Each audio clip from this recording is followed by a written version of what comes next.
Assalamualaikum Cambodia ចាជំរាបសួរអ្នកនរគ្នាថ្ងៃនេះគឺយើងមកបង្ហាញអ្នកនរគ្នាជាមួយនឹងផលិតផលកូនខ្មែររបស់យើងចាឥឡូវយើងចង់ដឹងថាតើមានអីគេខ្លះចោះមកជួបជាមួយនឹងបងប្រុសតែចំណាយនាំខ្លួនផងបាទ Assalamualaikum warahmatullahi wabarakatuh ខ្ញុំឈ្មោះ Sid Rosali ជាម្ចាស់សិប្បកម្មក្លឹមច័ន្ទខ្មែរមក Cambodian Oud and Nagawood បាទនៅកន្លែងនេះយើងមានផលិតផលក្លឹមច័ន្ទខ្មែរជាប្រភេទប្រេងក្លឹមច័ន្ទបាទប្រភេទប្រេងក្លឹមច័ន្ទហើយនឹងឈើក្លឹមច័ន្ទហើយក៏មានជាប្រភេទទឹកអប់កែច្នៃចេញពីក្លឹមច័ន្ទផងដែរបាទហើយសិប្បកម្មរបស់យើងក៏បានផលិតចេញជាសាប៊ូលាងចានសាប៊ូបោកខោអាវហើយនឹងទឹកអូបអីផ្សេងផងដែរបាទផលទាំងអស់ហ្នឹងយើងមានប្រមាណមុខយើងរាប់ជាលក្ខណៈទូទៅថាយើងមានចំនួនប៉ុន្មានមុខដែរទាំងអស់វាច្រើនមុខដែរដោយសារយើងមានប្រភេទជាទឹកអប់ហើយនឹងទឹកអប់កែច្នៃជាក្លឹមច័ន្ទហើយជាក្លឹមច័ន្ទផងដែរហើយនៅខាងក្រោយយើងនេះជាប្រភេទសាប៊ូបោកខោអាវសាប៊ូលាងចាននិងទឹកអូបផ្សេងទៀតបាទសាប៊ូលាងចានមានຂະຫນាតតូចនិងຂະຫນាតធំផងដែរបាទសាប៊ូលាងចានធ្វើពីក្លឹមច័ន្ទហ្មងហ៎បាទអូគាត់ជាពិសេសមែនតើបងប្អូនលើកទី1នេះលើកទី1ដែលបានឃើញថា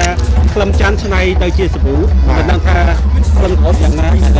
ប្រកាសជាអូបខ្លាំងបាទមានគុណភាពខ្ពស់បាទផលិតផលកូនខ្មែរយើងសរសើរអូខេក្រៅពីសាប៊ូលាងចានមានអីទៀតយើងក៏មានជាប្រភេទសាប៊ូលាងមុខក្លឹមច័ន្ទផងដែរបាទនេះសាប៊ូលាងមុខក្លឹមច័ន្ទនិយាយទៅប្រភេទសាប៊ូហ្នឹងទាំងអស់យើងមានប៉ុន្មានមុខសាប៊ូយើងមានជាប្រភេទ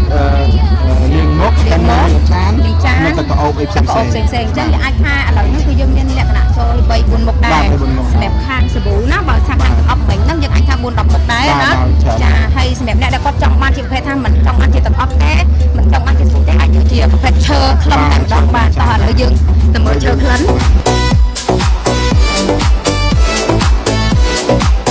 អូខេបងប្អូនឥឡូវយើងមកស្តង់មួយទៀតស្តង់បាគាត់គឺស្តង់ក្លឹមច័ន្ទគឺលេខ41 42ឃើញថានៅស្តង់បាគាត់ពីរស្តង់នេះគឺគ្រប់យ៉ាងគឺផលិតចេញពីក្លឹមច័ន្ទតែម្ដងអញ្ចឹងខាងក្រោយខ្នងរបស់ខ្ញុំនេះគឺប្រភេទឈើក្លឹមច័ន្ទអញ្ចឹងបងជួយណែនាំតិចបានទេថាប្រភេទឈើអីខ្លះបាទយើងមានច្រើនប្រភេទហើយសម្រាប់មកគល់នេះជាប្រភេទសម្រាប់តាំងហើយឈើទាំងអស់នេះជាច្រើនយើងនាំចេញទៅអារ៉ាប់ហើយអារ៉ាប់គាត់ចូលចិត្តមែនទេបាទចូលចិត្តខាងមែនទេសម្រាប់ពេញនិយមនៅខាងបែកខាងអារ៉ាប់អានេះយើងហ្នឹងហើយបងអានេះយើងអាចនិយាយបានទេថាប្រភេទឈើក្លឹមច័ន្ទយើងហ្នឹងអានេះវាប្រភេទខុសគ្នាឬក៏ក្លឹមតែមួយយើងមានប្រភេទច្រើនប្រភេទហើយមានតម្លៃខុសគ្នាគុណភាពខុសគ្នាក្លឹមខុសគ្នាដែរឬក៏ឈើធម្មជាតិឬក៏ឈើកែច្នៃផងដែរចាប្រភេទត្រង់នេះយើងប្រើរបៀបសម្រាប់អីគេអានេះបាទនេះយើងយកទៅដុតប្រភេទឈើទាំងអស់នេះគឺសម្រាប់ដុត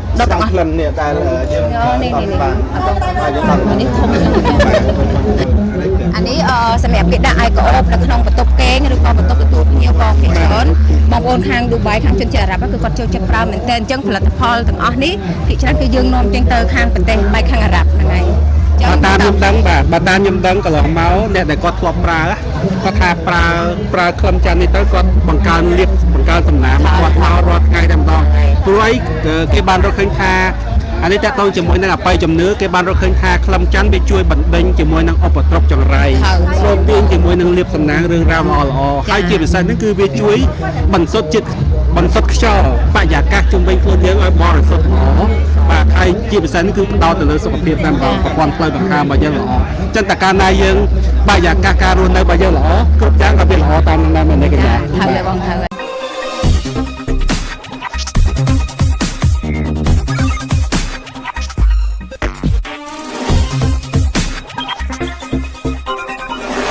រឿងរ៉ាវរបស់លោកអ្នកគឺជាចក្ខុវិស័យរបស់យើងខ្ញុំ